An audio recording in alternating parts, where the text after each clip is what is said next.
Again, thank you for being here. I'll echo that sentiment. My name is SHELLY VOLCHE. I am a visiting lecturer with the Academic Success Center, as well as currently finishing my PhD in anthropology. I highlight that because it gives you a little background of why a topic like diversity is so important to me. As being anthropologically trained, I'm constantly looking at the interactions between various different groups of students on campus and how I can build community within a classroom. When I walk in as a, obviously white female in front of a sea of students who may not look anything like me, and how do I reach them and where do I find commonality? So any of you who have gone to any of Marianne's trainings, you'll recognize this kind of a presentation layout for my outline. All of my students walk into the room every day and they see something like this on my PowerPoint, letting them know exactly what we were doing that day. It gives them a chance to kind of settle in. Is it going to be a sensitive topic? Is it going to be a really fun and easy topic? And yes, occasionally, do I think I'm going to be able to kind of check out and then realize maybe they can't? So I'm going to talk really briefly today about the concept of diversity in our classroom. Most of us are familiar with slides like this, right? We're used to thinking about diversity as our percentages, our diverse ethnicity, how many people of male and female gender do we have, how many people of first-generation college student we have. And when we walk in a class and we end up seeing our students in that way, we're like, okay, I have my African-American students in this corner, and I have my Asian students in this corner, and we forget that there's more to our students' experiences than a pie chart. Most of our students experience, and honestly even faculty, we experience diversity more like this. All these different components come into play in how we navigate our day across campus. I've actually gotten quite involved with the intersection downstairs. I've had many conversations with Patrick Naranjo at this point. I've even had a couple of conversations with Harriet Barlow and done some work with them because of the importance of helping our students understand that this is how they see the world. And how can they then exchange ideas with other students who may look nothing like them, but they can find one simple spoke that they have similarities in as a place to start. So I approach kind of everything at this point in my life through the lens of intersectional theory. Although the term was originally coined by Kimberly Crenshaw in her work in legality, law, in reality, this goes back further to Black women's feminist standpoint theory in the 80s. Patricia Hills Collins, people like Angela Davis were writing. But it's expanded so much beyond, right? If you look at this is a little hard to see actually in here, but it includes gender, race, your veteran status. When you come to campus, are you a first generation college student? Are you an international student? Are you a parent? Are you not a parent? All these different things come into play with our student population and how they're navigating the world. And so I said, how can I use this as a way to reach out to my first year seminar students and build community with them from day one? I even have a student right now, she's 50 years old from Brazil, and she's decided to return to school. So that was a gap to try to figure out how do I reach her. As a pedagogical paradigm, it gives us a growth mindset because we walk in ready to learn as much from our students as we are prepared to teach them. We understand how our own internal diversity works, which means we can have community and find common ground with pretty much any student in the room if we're willing to listen to their story. And especially in first-year seminars where we're lucky enough to have a smaller class size, that really opens up the options that we can have in conversation. You start to see individual students instead of NSHE numbers.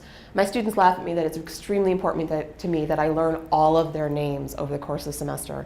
And usually by about week 3 or 4, I'm starting to do that kind of like psychology thing of, okay, don't tell me, because I got to test myself, otherwise I'm never going to really remember your name, right? But I tell them that who you are starts with your name and before all these other components that we're used to seeing when we walk into the room and meet each other. Enhances community building, because I'm willing to meet them somewhere in the middle. That's why I use transparency in learning. I want to know where they are, who they are, what their background is. Why are they in college? Are they here because they really are excited about getting a degree? Or are they here because mom and dad told them they need to be? And then by meeting them there, I can learn more about how do I help them succeed. Transparency in learning, as I mentioned. And then I do a lot of activities in the classroom over the course of the first year semester. So, one of the things that I do on the very first day after I give them the whole who's going to be speaking to you this semester, right? We always introduce ourselves, we introduce our syllabus. I ask them to complete a student information sheet where they give me their name, their NSHE number, their rebel mail, all those types of things. But then I also open the door right off the bat by asking them things like, what's your preferred name? What's your preferred pronoun? The reason that I use that is because I've had students in my classrooms who are transgender. I've had students in my classroom that their first name may not be the name they prefer, right? They prefer using their middle name because they don't want to just be seen as Dad Jr. They want to be known as Alejandro instead. But then I also move on to asking them things like your favorite band, the last book you read. What's an academic concern that you have coming into my class? What's a concern that you have regarding the world around you right now? And it gives me a bead on where are they as far as their world knowledge before they come into class. And then on the second day of class, I actually break these down into qualitative groups. And I show them that in a class of 25 students, the themes between those two questions usually break down to 4 or 5 things they all share. And then we can move forward from there and say, look around you, as diverse as you are, you have these things in common as a place to start building community. I also do this activity later into the semester when we open up that diversity chapter from Achieving Success. And we talk about diversity both out in the world, but also how they internalize diversity and how that can affect the way that they interact with the world. Oh no! All right, thank you. So, if you wanted to use some of your 2 minutes for questions to finish up that thought, that would be fine. Okay. Who would like to know more about the puzzle? Okay.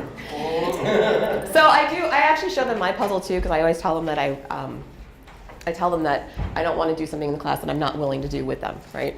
So I show them my puzzle, and then we talk about things like stereotypes. What's a piece of who you are that often has a stereotype attached to it? And how can you counteract that stereotype? And so I get everything from simple, I'm a video gamer, but I do have a girlfriend, right? Little fun, playful ones. But I also had a student this semester say, I'm a black man, but I'm not dangerous. And he's the sweetest person you will ever meet. And so we talk about how stereotypes break down, and it really gives them a chance to learn how to talk to each other in an environment where they start to learn that there's more to us than skin tone and gender. So now I'll take real questions. Yes? So, do you find that it takes a little while for students to, particularly if they identify very strongly with a particular identity, to get past that kind of single identity view to find the intersections? And so, sometimes. Maybe I'm African American, but I'm also a first generation student, and that's something I share with other students in this class. Sometimes, and it seems to really depend on what their experience and background is. So I bring in a lot of outside videos to go along with the conversation about things like the implicit association test, and how we all have inherent biases and how we can get past those.